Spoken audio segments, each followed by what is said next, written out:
Hi everybody, I hope you're all well. It's another wet, cold, dingy day here in the south of England. But I think there's enough light in order to get away with this video. But if I see on my screen that it starts going all dark, I will put my light on so you can, actually see my face. So I have I've only worked half of this week, as you know. I'm now on. Yeah, I say that assuming that you know from my other videos. I am on annual leave at the moment. I went on annual leave on Thursday of this week, so I've had. This is day 4, and I've got all of next week off, and obviously because the Easter bank holiday on the 10th, I'm not back until the 11th of April, and I am loving this break from work. I really needed this break, so I've just been relaxing. I've been shopping and all this lot and just having a lovely time. And tomorrow is my trip to Oxford. I'm spending 2 nights in Oxford, which I'm very excited about. And so, of course, I will be letting you know how Oxford went in my next review.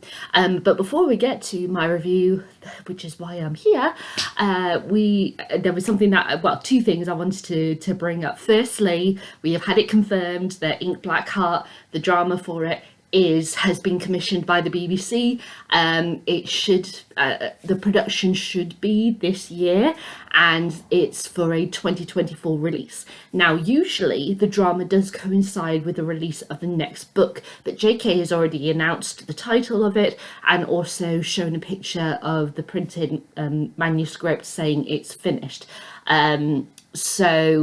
I'm like, okay, does that mean the first draft is what is it? Because obviously going through edits and everything, so the drama might not coincide with the release of the next book. You don't know, we might get the next book later on this year. I don't know. And if that is the case, I might have to just have to break my my no book ban just for that one book. I think you can give me that, because we're already in April and I haven't bought a single book. I'm really tough that I haven't done that. I'm still going strong with my no book buying. Oh, hang on, just got a notification. There we go. Hate it when notifications pop up right in the middle of your screen and you can't see anything. We'll see what happens with the next Cormoran Strike book, but I am so happy that we have finally got the confirmation from the BBC that the Ink Black Heart is going to be happening. How they're going to adapt that, I'm not quite sure, but I'm very excited. And also the other thing, which I went kind of epically crazy over the other day, was that Arthur Hughes is going to be starring in a 4-part Disney Plus series of the first Matthew Shardlake book by C.J. Sansom, Disillusion. Like, what? One of my favourite book series is being adapted by Disney Plus in 4 parts, which I'm very happy about given the length of the book and everything, and so it gives it a bit of breathing space and everything. And one of my favourite disabled actors is playing the lead role of Matthew Shardlake. What? I am beyond excited. So if that name rings a bell, I saw Arthur play Richard III back in October for the RSC, and I loved his performance.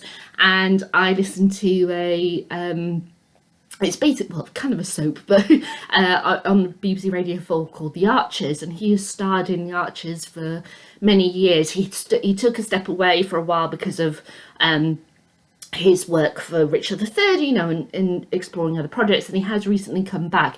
But now that he is doing this series, it does make me think, okay, so at the moment his character Rory is still in the show because he came back due to a storyline, so I think he's going to be departing at some point soon. We shall see. I don't know, because obviously the time difference between them recording and actually airing the episodes.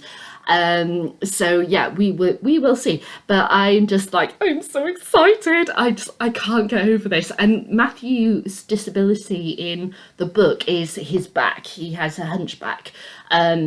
But Arthur's disability is to do with his arm, his right arm. I can't remember the specific name of his disability. So I don't know if they're just going to have his arm be the disability that Matthew has, or are they going to have his arm be in addition, because of the cases that Matthew solves, his disability of his back can greatly affect how he approaches the investigation and such, so, and limits him. So being his arm, I don't know how they're going to do that, if they're just going to have it just be Arthur's arm, or if it's going to be they're going to have Arthur's arm plus they're going to have Matthew's back. We will see. I don't know, but I am so excited and I'm so happy for Arthur to get this role. He's a wonderful actor, and I am so excited. As you can tell. Right, there we go. That's my roundup of stuff over. So let's talk about the book I've been reading this week, which is The Bedroom Secrets of the Master Chefs by Irvine Welsh. So, bit of background. I have read 3 Irvine Welsh books. Trainspotting, the prequel to Trainspotting, which is Skag Boys, and Filth. And I think it was on the... I think it might have been Skag Boys video. I can't remember which. But on one of those 3 videos, I got asked if I would review this book. And at the time, I wasn't buying books, so I couldn't buy the book. But then when I had the ability to, I stuck it on my wish list. And you know how I used to, like, you know, build up like 30 books on my Amazon wishlist and then just buy them all in like the January sales. That's what happened with this. I got it and it just sat on my bookshelf and I never picked it up, and then I decided that I wanted it to be one of the books for my jar, and here we are reviewing it. So this, Irvine Welsh published this, I think it was 2006, let me just confirm that. Yes, so it was 2006, published by Vintage in 2007. Vintage, who published this paperback version. And yeah, so he's, you know, a well-established writer at this point. It's not like it's an early part of his career, you know, that kind of thing. Kind of like, you know, that I would factor in or something. Like when I reviewed The Hunchback of Notre Dame, or Notre Dame de Paris, should I say, recently, because I was thinking, okay, so the only Victor Hugo I had read previously was Les Miserables, which he wrote 4 decades after Notre Dame de Paris. So, you know, it was like, you know, not that same situation here with Irvine Welsh. So I knew Irvine's writing, I really like him, and sometimes you just need a dark, sinister, really fucking disturbing story to be able to just cleanse your palate after reading, you know, books that are not like that. And so that's kind of like the mindset I went into when I was reading this book. So this is about a guy called, well, there's 2 people. There's Danny Skinner and Brian Kirby. So Danny is a guy who is obsessed with watching a show called The Secrets of the Master Chefs, and he works in the kitchen and such. And he there's a particular judge on this show also published a book called The Bedroom Secrets of the Master Chefs, and he's kind of like a bit obsessed with like how he just really just doesn't like him, as it were. But Danny also has issues with alcohol. He drinks heavily. He's just one of those guys that has very strong opinions about various things. Then Brian Kirby comes into his life, and Kirby is quite quiet. He's what? I just realised, why did I say that Danny's a chef? That's really stupid. I'm getting the roles muddled up. Sorry. No, he works at the Department of Health. That's it. So he goes into kitchens often, that he's not actual chef. Sorry, my brain this morning. It's not good. I've been up since 10 to 4 this morning. Don't ask me why. But I have been. I'm getting roles muddled up. Right, then he meets Brian Kirby. And Brian is very quiet. He has hobbies like, you know, model trains and stuff like this. And he he keeps himself to himself, and Danny, this irks Danny. This really irks him, that there's somebody in his life he's kind of forced to be in contact with because of work, but he is his complete polar opposite. And he basically hates Brian Kirby with this utter disgust of him. Like, he has all of these horrible rants about him and everything, and as his drinking gets worse and everything, it's just kind of like Kirby is at the top of the hit list, basically, for being his number one target of hate. But after a while, as Danny's drinking gets progressively worse, Kirby starts becoming ill. And it's all to do with these two individuals who are very, very different, who have been thrown together, who couldn't be more different, and how their lives affect one another. And that's the best way I can describe it without spoilers, okay? So I'm going to leave the description of the story there. Now, I went into this thinking, okay, Irvine Welsh, I know this territory. I'm going to like this. This is, yeah. Like I said, sometimes you just need a palate cleanser, and I knew Irvine would deliver. But as I started reading this, I was like, what's going on? This doesn't feel like Irvine. What is this? And then I started delving into this a bit deeper, and I did some research, and it's noted as being quite different for an Irvine Welsh book. Not that I'm saying it's like, squeaky clean or anything like that. As you can imagine from my description, it's not a squeaky clean kind of a book. But although there is sort of like occasional reference to drug usage and stuff, it's not a major factor. A lot of his books, drugs are so prominent, it's constantly in your face. So if you think, like Train Spotting and Filth and such, it is a key entity, and that key entity is not in this book. Alcoholism is a big factor in this book, which also he has explored in other books. You can't deny that, because drugs and drink go together in Irvine Welsh's worlds. But so yeah, to have the drug element taken out, it felt weird. And I wasn't expecting that. I was not expecting that.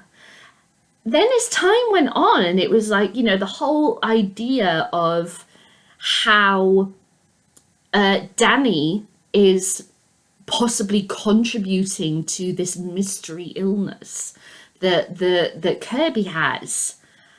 I'm like, is he diving into like supernatural territory?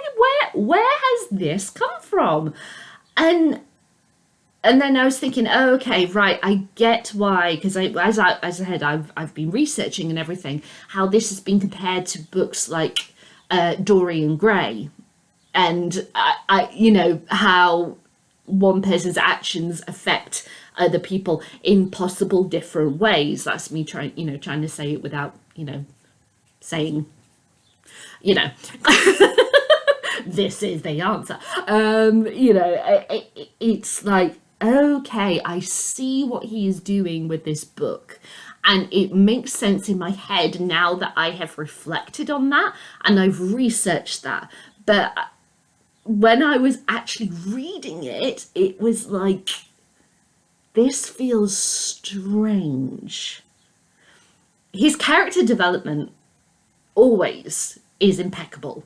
I am not going to fault him in this book for that.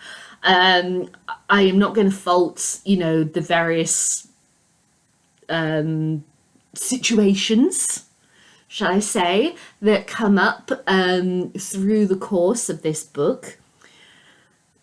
It felt a little jarring because of, it begins, so the opening prologue is at a concert in 1983, I believe it is, of this random woman with green hair who we don't really know anything about, and then it suddenly cuts to the present with Danny, and it's like, oh, okay, he hasn't really done anything like that before.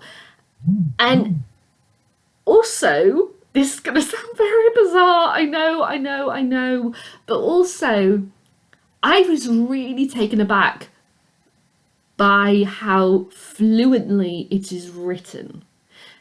To get some perspective, I have read 3 of his books. 2 of those books are written from a first-person perspective. And one of the books I think, yeah, Filth, from what I can remember, it flips back and forth between first and third person at times. So I was very much used to first person, the dialogues that he does. He's so good at dialogue. I love his dialogue. Whereas this book, it is third person. The sentences are, we've got full sentences, not short, sharp, because of how the first person narrative is very much been thoughts that are coming out of someone's mind, or the words coming out of someone's mouth. They're very dun, dun, dun, dun, dun. We have got long sentence structures. We have got quite poetic way of describing stuff. It was like, where has this come from? This is not the Irvine Welsh that I'm used to. That's not saying it's bad. Not at all. I'm not going to say it's bad. It was just like, what is this? This is jarring. This is not what I'm used to. So in a way, I found it, even though it is structurally, sentence structure and everything in different perspective, really strong. I was like, this is so weird. I'm actually finding it difficult to read. It's bizarre. It is bizarre. So his settings, as always, in Scotland. Mwah. Chef's kiss. Love. I love the fact that he isn't afraid to explore areas of the human life, human nature that other people are afraid to explore. So, and he does explore those kind of things in this book, but despite it being graphic and at times really quite grotesque, there were elements where I was like, oh God, if only he did like he did in this book or that book I was comparing to. But then I realised, hang on, let's think about it.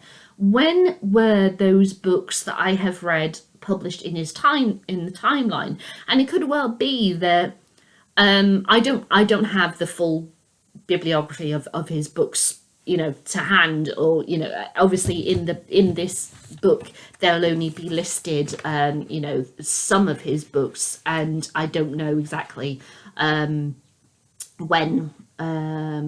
So we've got also that's the list that we've got there for his other books, and we have Train Spotting, The Acid House, Marlborough Stoke Nightmares, Ecstasy, Filth, Glue, Porno, If You Like School You'll Love Work, Crime, Reheated Cabbage.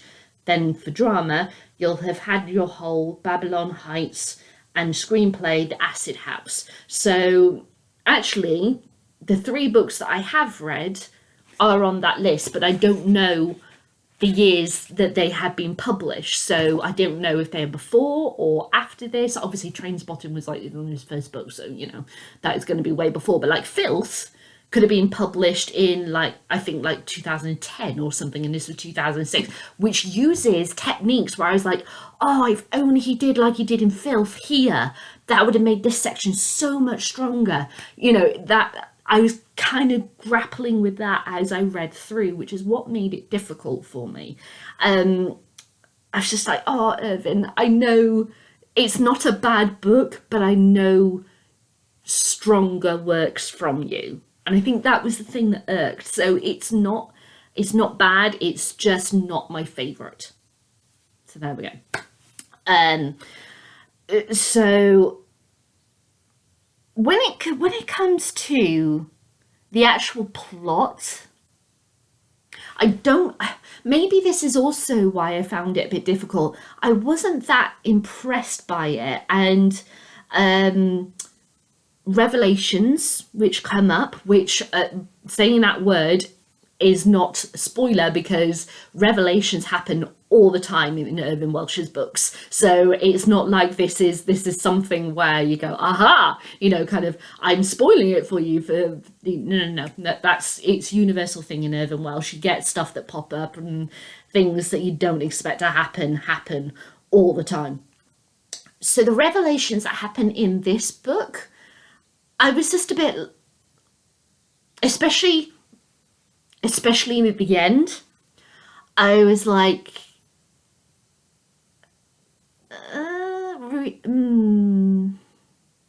I get why you did that, but I don't necessarily think it was the right choice, or there could have been a stronger perspective if you did it. If you'd done this scene from the other person's perspective, I think it would have made more of a shocking impact than the person who you chose for that chapter.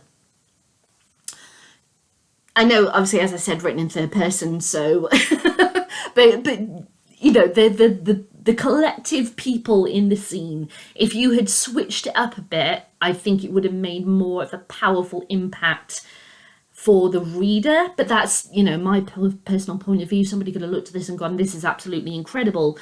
I just don't think it's his strongest work. But I also don't think it's his strongest story in general. I did like characters. I did like various things. But I honestly feel like this book, there's nothing that is going to stay in my gut. Like Filth. As soon as you mention that title, I remember, reading that end of the book and crying my fucking eyes out.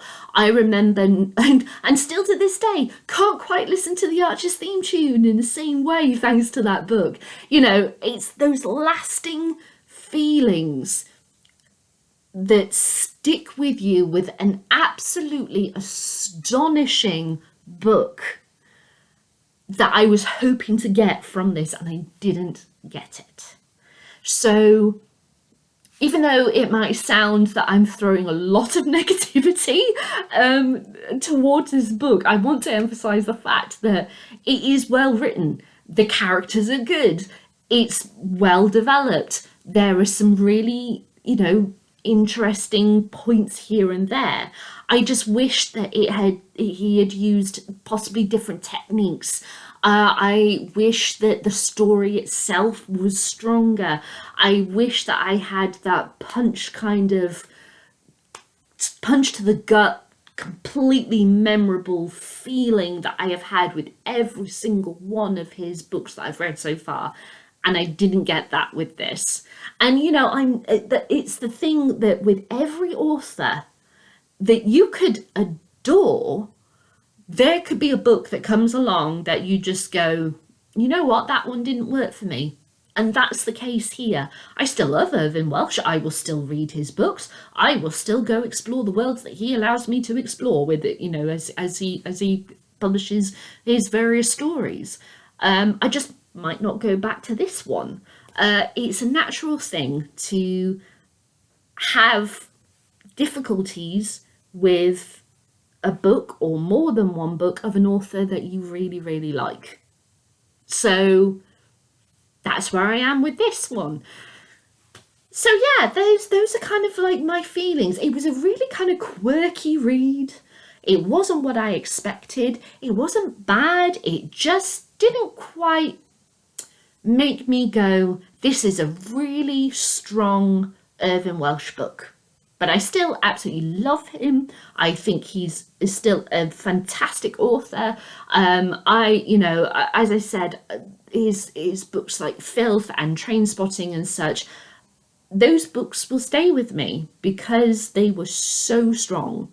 But yeah, I'm more than happy to carry on reading his books. It's just this one I'm probably not going to go back to again. But it was an okay read for the week. So there we go. So those are my thoughts on the bedroom secrets of the master chefs. So my usual questions. Would I read this again? Now, I'm going to say yes, despite what I just said. I know, I'm contradicting myself, as it were. But the reason why I would say yes is that because I now know what I know, I think a reread, I would possibly see it in a different perspective. I wouldn't be keep questioning why are you doing this, Irvine? What's the thing here? What is there something that could have made this strong? I'm not having those constant questions in my mind as I'm reading. So I think a reread of this book, I would see it in a completely different perspective, and I might find it a stronger story. So I would definitely say yes to a reread of this book, because I think it's only fair. Would I read any more of Irvine Welsh's books? Yes, of course, because as I said, he's an amazing writer. It's just this one that I just didn't quite get along with, as well as his other books that I've read of his. Would I recommend this to anyone? I'd say give it a go. See what you think. It's in a way, it's a because he doesn't have his usual theme of drugs and such, particularly in this book. This kind of felt like a lighter Irvine Welsh, but I say that remembering some rather kind of cruel and gruesome stuff that is in this. So as with all Irvine Welsh books, I would say, give them a go, but be aware that he is going to take you to some seriously dark, sinister places that you might not feel comfortable in. So I would flag that as your warning. Yeah, so it's graphic, it's tough, it's quite gruesome and grotesque, it's quirky, and it's just there. Yeah, not his strongest book for me, but still, an okay read. So those are my thoughts on The Bedroom Secrets of the Master Chef by Irvine Welsh. Have you read this book? I'd love to know what you think. Leave me a comment in the comments below. Give me a thumbs up, thumbs down, entirely to you, let you decide. And as I said, I'm off to Oxford tomorrow for a few days, and I'm taking with me Lucy Leslie's Agatha Christie, a very elusive woman, and I am so super excited to read this. I absolutely loved the TV series that Lucy did, and I bought myself a copy on DVD for payday earlier this week. So yeah, so I can hold that up and show that to you when I review this book, and I'll be back with my thoughts on it as soon as I'm done. All right, guys, bye.